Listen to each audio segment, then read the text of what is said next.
Hi friends, welcome back. तो friends, अभी की न्यूज है, एयरफोर्स चीफ की चेतावनी, बोले एयर स्ट्राइक के बाद हमारी ताकत और बढ़ी। चलो देखते हैं। तो वीडियो शुरू करते हैं, पर वीडियो शुरू करने से पहले अगर आप चैनल पर नए हो और आपने अभी तक सब्सक्राइब नहीं किया तो जल्दी से पहले सब्सक्राइब के बटन और बेल आइकन को क्लिक कर लो ताकि आपको हमारे सारे न्यू वीडियोस के नोटिफिकेशन मिल जाएं जैसे हम अपलोड करें। अगर आपको वीडियो पसंद आता है प्लीज लाइक एंड शेयर और ट्विटर में हमें फॉलो करें। जब भी हमारे किसी भी चैनल में नई वीडियोस आते हैं तो ट्विटर में नोटिफिकेशन आ जाएगा। चलिए शुरू करते हैं।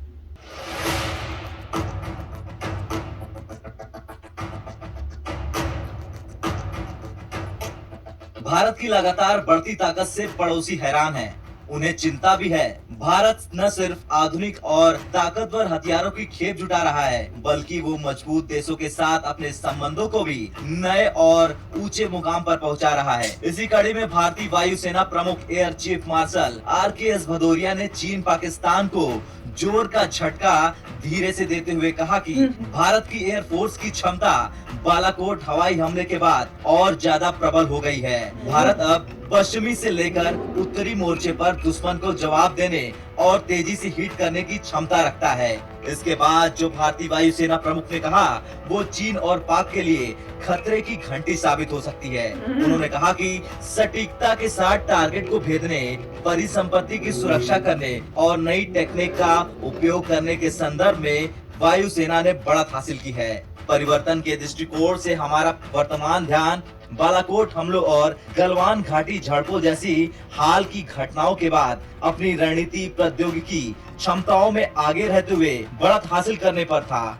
राफेल और स्वदेशी हथियारों के साथ आने वाली क्षमताओं के अलावा हमारे पास जो बढ़त है वो हमारी ट्रेनिंग स्थिति, हथियारों की बढ़त, दूरी की बढ़त, नेटवर्क और पश्चिमी या उत्तरी मोर्चे पर तेजी से हिट करने की क्षमता की एक जुगलबंदी है।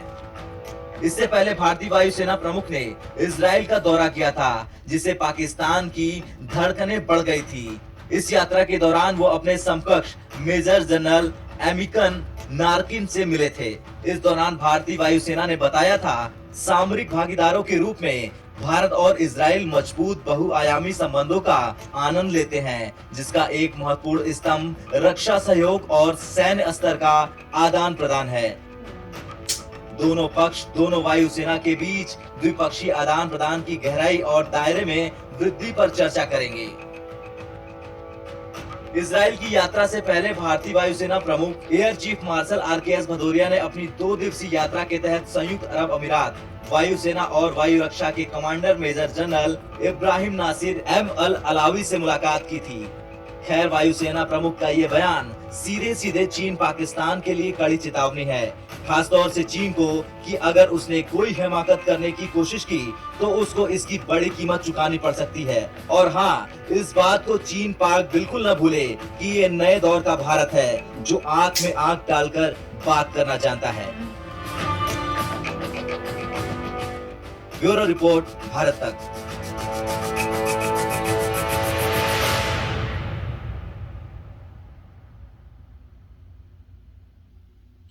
तो फ्रेंड्स, एक और बड़ी खुशखबरी वाली न्यूज है कि उन्होंने आके बताया। इससे दिख रहा है कि कितना सेल्फ कॉन्फिडेंस और कितना हमारे अंदर है कि अब हमारे जो चीफ्स हैं वो आके सब बता रहे हैं, पूरी कंट्री को बता रहे हैं कि भाई हम लोग स्ट्रांग है। जो हमारी दुश्मन कंट्रीज है उनको वार्निंग सिग्नल्स भेज रहे हैं इस टाइप की बात करके कि भैया अब वो इंडिया नहीं है, ये नया इंडिया है। और उनको रिमाइंड करा जा रहा है कि जो हमने एयर स्ट्राइक्स किए उनको भूलो मत। तो अगर आपने कुछ गड़बड़ की तो उसका आपको आंसर मिलेगा। और उस एयर स्ट्राइक्स जो हमने की थी उसके बाद हम और भी स्ट्रांग हो गए हैं। तो जो भी सोच रहे हो या करने की सोच भी है उसको जरा आप ध्यान रख लो, क्योंकि इंडिया के पास बहुत अब टेक्नोलॉजी वाइज हम डेवलप हो गए हैं। हमारे पास बहुत अच्छी अच्छी चीजें भी आ गई हैं। और आज जैसे बता रहे थे कि ये गए भी हैं, इजराइल भी गए हैं, वहां पे UAE भी गए हैं और बातचीतें हो रही हैं। तो हमारी आर्मी, नेवी, मिलिट्री के जो चीफ्स होते हैं वो जा रहे हैं, इंटरैक्ट कर रहे हैं, वहां से उनकी टेक्नोलॉजी के बारे में पूछ रहे होंगे। अपने अंदर की बात तो हमें नहीं पता कि अगर वो जा रहे हैं तो डिफेंस का अगर कोई चीफ जा रहा है तो ऑब्वियसली जो बातें होंगी वो बहुत ही सिक्योरिटी के लिए उस टाइप की बातें हो रही होंगी कि वो कंट्री किस वे से हेल्प करेगी, इंडिया कैसे हेल्प करेगी, तो म्यूचुअल उन्होंने कोई अंडरस्टैंडिंग्स की होंगी। और इजराइल जाने का तो मतलब है कि भाई इजराइल तो वैसे ही इतना वेपन वाइज बहुत स्ट्रांग है, तो उनका वहां जाना तो मेरे ख्याल से कोई बहुत ही क्रूशियल चीज होगी। कुछ खास बहुत इंपॉर्टेंट डिस्कशंस भी हुई होंगी, जो कहते हैं ना जैसे खुफिया बातें हुई होंगी जो हमें पता नहीं चल सकती, पर साइन बहुत अच्छा है हमारे लिए। तो इससे बहुत अच्छा लगा कि उन्होंने बताया है, नहीं तो पहले कभी हमने जब पहले थे मेरे पापा जब एयरफोर्स में थे, आई डोंट थिंक मैंने कभी भी कोई एयर चीफ को, एयरफोर्स के चीफ को या किसी भी चीफ को हमारे डिफेंस में किसी को इस टाइप की बोलते हुए या बताते हुए कि कभी न्यूज सुनी होगी। पर आजकल की चेंजेस इतने आए हैं कि अब वो भी आके बता रहे हैं कि भाई वी आर स्ट्रांग, हमारी कंट्री स्ट्रांग है, हम आगे हैं, अब हमारी डिफेंस सिस्टम स्ट्रांग हो गई है, हमने बाहर से भी मंगवाए हैं, हमारे खुद के भी बन रहे हैं। तो अब हमें वो वाला इंडिया मत समझो जो चुपचाप बैठा रहता है, कुछ करोगे तो वापस आंसर तुम्हें यूं मिलेगा।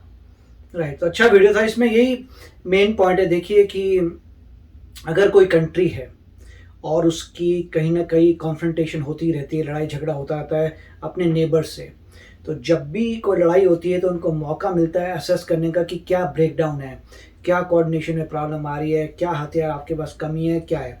अगर कोई नेशन ऐसा ही बैठा रहे, उस पर कभी कोई फाइट नहीं होती, तो उसकी प्रैक्टिस नहीं होती, वो जितनी भी एक्सरसाइज करनी है कर ले, उसको कुछ पता नहीं लगेगा। मगर जहाँ पे कॉन्फ्रंटेशन होती हैं, वॉर्स होती हैं, वो देश आगे बढ़ जाते हैं। एग्जाम्पल इसराइल का है, जब इतनी सारी मार काट होती रहती है तो वो सोच रहता है अच्छा मैं क्या करूँ, यहाँ पे ये करूँ, अच्छा मैं क्या बनाऊँ, मैं ये बनाता हूँ, मुझे यहाँ प्रॉब्लम है, ये बनाता हूँ, मैं यहाँ से करता हूँ। तो क्योंकि आप कॉन्टिन्यूस लड़ाई झगड़ा कर रहे होते हैं, आप स्ट्रॉन्गर हो जाते हैं, क्योंकि आप देख लेते हैं कि कैसे आपको बचना है।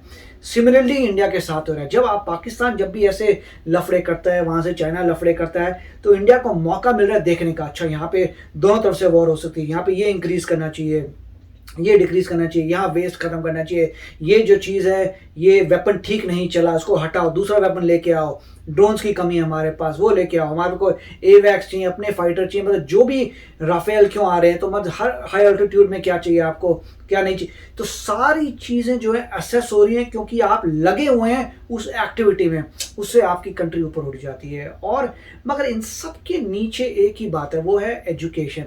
इन सब के नीचे होता क्या है, एजुकेशन। अगर आप हर बंदे को अच्छी एजुकेशन देते हैं, मेक श्योर करते हैं कि वो एजुकेट होकर अच्छी जॉब कर सके, अच्छी जॉब का मतलब है कि ज़बरदस्त बंदा जो है पैसा कमा सके, पैसा कमाते हैं मैन्युफैक्चरिंग में कमाए, कुछ भी करे, इवेंचुअली जो भी प्रोड्यूस करती है कंट्री उसका जीडीपी ऊपर उठता है। अगर जीडीपी ऊपर उठेगा तो कंट्री के पास ज़्यादा पैसा आएगा, ज़्यादा पैसा आएगा वापस जाएगा एजुकेशन, वापस जाएगा डिफेंस में।